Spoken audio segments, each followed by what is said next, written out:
Good morning. Morning mga kababayan. So andito na naman tayo mga kababayan. Magbigay lang po tayo ng reaction po sa mga narinig po natin sapagkat masakit po sa tainga.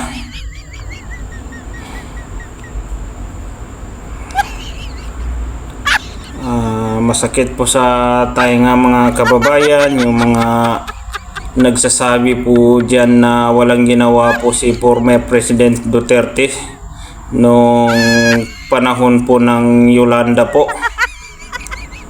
So balikan po natin ang mga kaganapan noon mga kababayan at meron lang po akong ipapakita sa inyo na ito yung sinasabi nilang walang ginawa po si former President Duterte po noong panahon po ng Yolanda. So pakinggan nyo po, panoorin nyo po mga kababayan. Si former President Duterte po ay hindi pa po siya mayor noon ay hindi pa po presidente ng Pilipinas siya noon Mayor pa siya ng Davao nung pumunta po siya sa Tacloban noong panahon po ng Yolanda. So mahiya naman yung mga nagsasabi dyan, kakapal ng muka. Pati police, pati army doon patay. Makikistorya ko ninyo. Ito mga kababayan, pakinggan nyo. I think God was somewhere else when the typhoon hit. Puro patay na sa dalan. Hantod karon. Mga tao, wala elektrisidad, wala pagkaon, wala tubig, ang tanang patay na sa dalan, ang mga tao katanaw na sa langit. I really do not know. The president had been there. Marroas was there. I would suggest that, any suggestion lang, baka abot doon na, I do not mean to a state of calamity is not enough. There has to be a state of emergency because there is no local government functioning. Yung inaasahan nila na police, army, pati mga social workers, taga-gobyerno, lahat sila biktima, lahat sila may patay. Pati police, pati army doon patay. So there is no city government functioning. Hindi naman ako nag-ano, pero si Filipino, I have to say something. Ang mga patay na sa dalan, I said, I do not mean to be, God must have been somewhere else, or He forgot that there is a planet called Earth. Hindi ko malaman kung iiyak ako. I cannot shout in anger because you cannot be mad at anybody there. Maraming mga taga-Davao na nagbibigay ng pangalan ko check. Walang barangay doon, walang gumagalaw. Ang mga tao parang sumbis naglalakad sa daan ng humingi ng pagkain. Anak ka na pulis na nga to, uniforme, patay. Bot pasabot, ang tanang tao nga to, di makabuhat sa ilang trabaho, kay biktima silang tanan. Kasi you have to, Capitol, you have to help. Huwag sila kibaw sila mismong silingan, huwag sila mga matay ng Pilipino, di atuan ninyo. Kasi pagkaon na lang. Ano man ang ako sa kanila, even if they wanted to retreat and seek shelter, take off sa helicopter, ang Tacloban is a plateau. Patag kayo ang bukid. Tsaka mga 50 kilometers mudagan sila. Huwag sila yung kataganan. Anak natin. So, wala din sila yung mga tuwan. Ang katong akong gipada itong the other night, they were arrived Tacloban just this afternoon because they had to negotiate their way and may na sila, nagdaman sila ang atong atong 911 kompleto na cutter. So you got nila hinay-hinay, nagkabot sila. I think we are the first, but I'm not saying that we are the only one who's helping. Katotong tuang ka to is only good for about 3 to 4 days. Mubag down to. Mubag down to tungkol sa pagkaon, hilang kasilyas, asas po sila, human beings. They have the needs. Walay klarong pagkaon na to, walay klarong kasilyas o asa. I expect nga by on the 3rd or 4th day mo reklamo na to. So ang akong gusto, ang bad mga to nga to, I'm not trying to be funny, guys.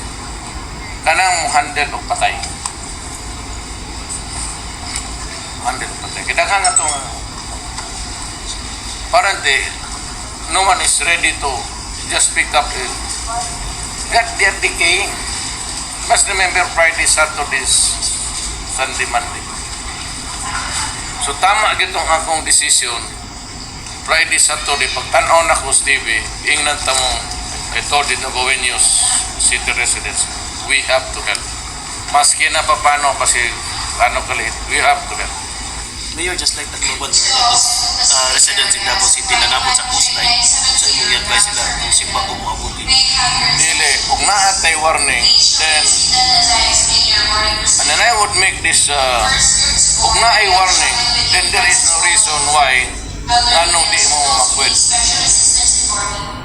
Ay, kung na ako mga 3 days, kuyuron tayo ka. Mayor, what will be the preparation of the city if... Kaya nga, sabi ko, two corridors. Dito sa Indangan, papuntang Bukid. Dito naman, dito sa... sila na si Villaroman. So nilang trabaho na. But I want to create channels, emergency channels sa syudad. Nakasakali maganon, may super typhoon. Well in advance, advised so many days ahead. And yet, ganon ang... Well, of course, nandoon si Mare. Gasmin was there all along, all the time. Sabi niya, Lord, wala talaga kami. And I agree with them. It's the entire city. It's 95% lost. There is no Tacloban City right now. Ali po sa inyong lahat mga kababayan. Nandito tayo ngayon sa pabahay. Ayun po, mga kababayan, hindi pa po presidente si former president noong panahon na pumunta po siya sa Tacloban. So yung mga nagsasabi po dyan na walang nagawa yung former President Duterte po, so napakalaking sinungaling po. Hindi na tayo magtataka mga kababayan, dahil uso na po ang sinungaling ngayon.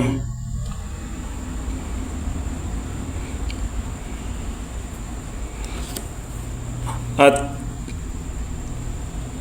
pakinggan po natin yung isang kababayan po natin na vlogger po. Actual to guys ha, actual po ito mga kababayan. Pumunta po siya doon sa Tacloban. So pinuntahan po yung pabahay po ni Tatay Digong. Yung nagsasabi dyan na walang ginawa si former President Duterte. So sampa sa mukha nyo itong video na to.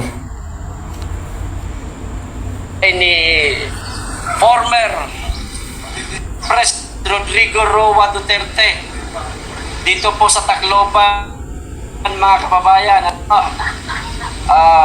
Ito yung naging proyekto ni Tatay Digong mga kababayan, na sinasabi nito isang mama na wala daw nagawa si Tatay Digong. Totoo ba? Sabi nito isang mama wala daw nagawa si Tatay Digong. Dito lang ha, i-check ko lang kung malakas pa yung aking connection. Oy Ram, magkikisuyo. Okay lang ba tayo dyan? Hindi ba malabo yung video ko? Ram, hindi ba malabo? Okay ba yung video ko? Hindi ba malabo, Ram? Pa-comment naman, Ram. Ano? Okay. Ayun, maraming salamat. Ayun, o. Kasi naglabas unang pahayag si, si The Junior. na wala daw nagawa si Tatay Digong. Maliban, Glory, mainit siguro. Ha? Tara. Hindi, bilang ka? Hindi, silipin ko lang direct. Saglit lang ba? Saglit lang ba, silipin ko lang ba? Saglit lang ba ya? Sabay-sabay tayo ba? Silipin ko lang kung medyo blur ba. Maglilipat ako ng...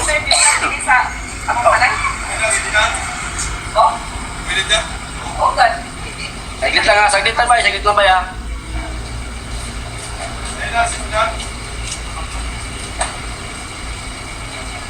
Saglit lang ha. Silipin ko lang. Kung okay ba ako? Okay ka, malakas naman eh. Silipin ko.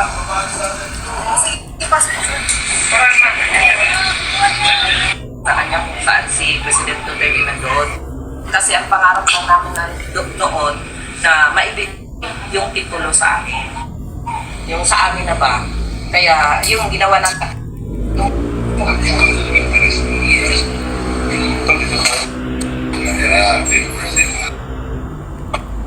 nung siya na Ayan, nagpalit po tayo ng connection. class, Ito, may kakausapin po tayo ha.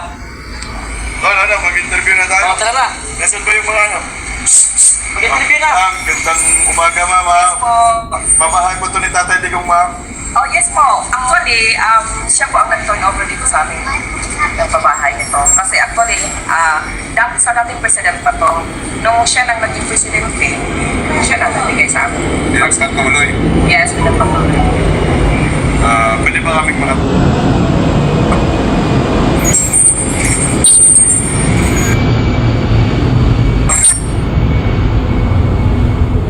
Tatay Digong po.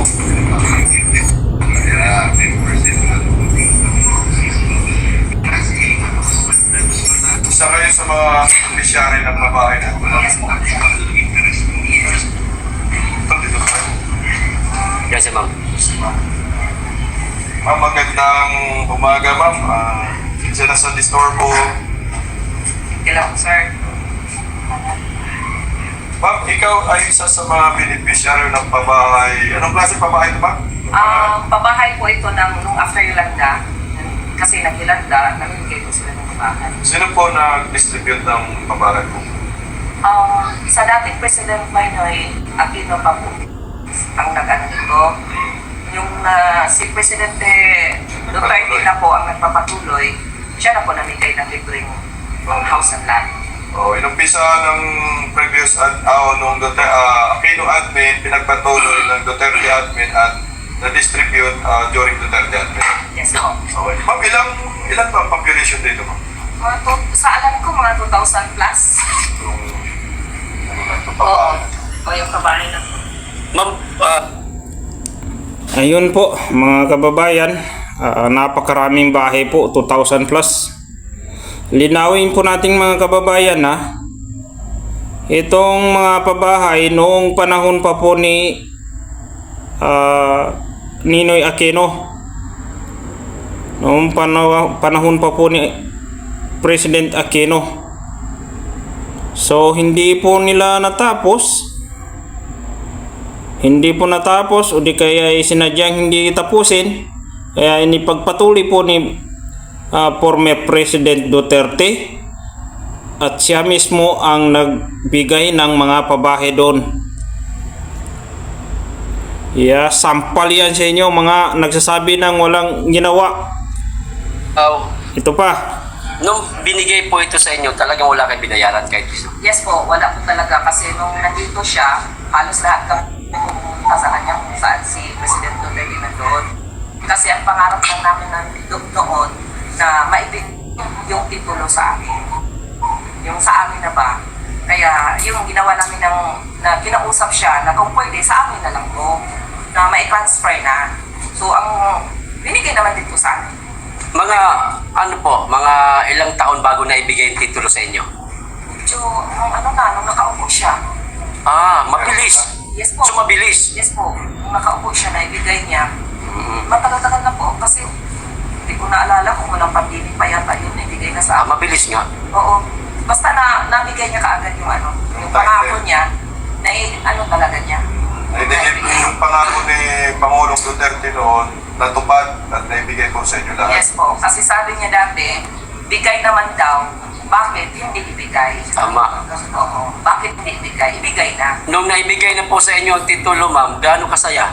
Naku, sir, ang saya talaga kasi ako ang nandun talaga kami dun sa Astrodome nung nabigay. Ang titulo si Senador Bongo. Oo, kasi isa ako sa nag-receive ng mga titulo lahat. Oo, so nandun ako. Maraming saya kasi house and lot, sir. Talaga. Yes. Anong pakiramdam ng mga taga rito, ma'am, na during Duterte admin, na distribute lahat ng pabahay, pati may kasama pang titulo? Naku, grabing saya namin lahat. Kasi syempre ba naman sa magpagawa pa lang ng bahay, sa labor pa lang, hindi na namin kaya. Eh eto ngayon, house and lot nang binigay sa amin. Ang laking pasalamat talaga namin kay President Rodrigo Duterte kasi natupad niya yung pangako niya na ibigay sa amin. Libre. Kamusta yung ma'am, electricity? Ayan po. Nagpapasalamat po yung yung si ate kay former President Duterte sapagkat napakalaking tulong po para po sa kanila. So walang bayad yun mga kababayan ha. Libre. Walang bayad. Ang mahirap kasi sa mga Pilipino mga kababayan, ayaw tumanggap ng katotohanan.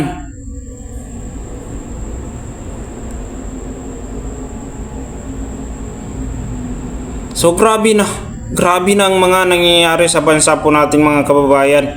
Kaliwat kanan na ang mga nadismaya sa mga kababayan po natin.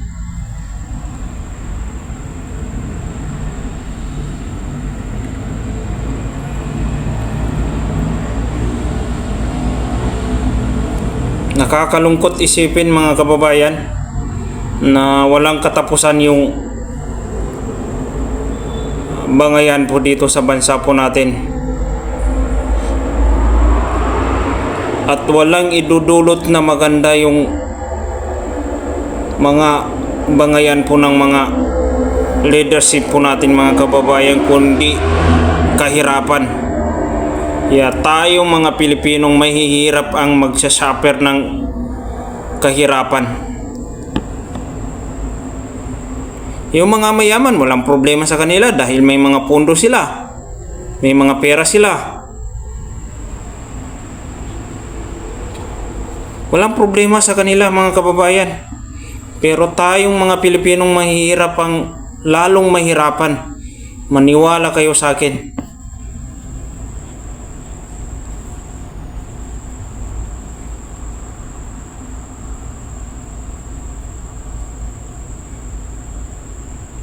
So hanggang dito na lang yung video po natin, reaction po natin mga kababayan. Ako po ay bumabati muli na magandang umaga po sa ating lahat. At maraming salamat po sa mga sumusuporta po. Alam niyo po mga kababayan, ilang linggo, ilang araw po hindi po tayo nakapag-upload sapagkat masyado po tayong busy. Itong pag-upload po kasi natin mga kababayan ay hindi po ito ibig sabihin na binaliwala po natin yung mga nangyayari sa mga paligid natin, mga kaganapan sa bansa po natin. So lagi po tayo nakamonitor po. So hanggang dito na lang. Maraming salamat po sa mga nanonood ng mga video po natin.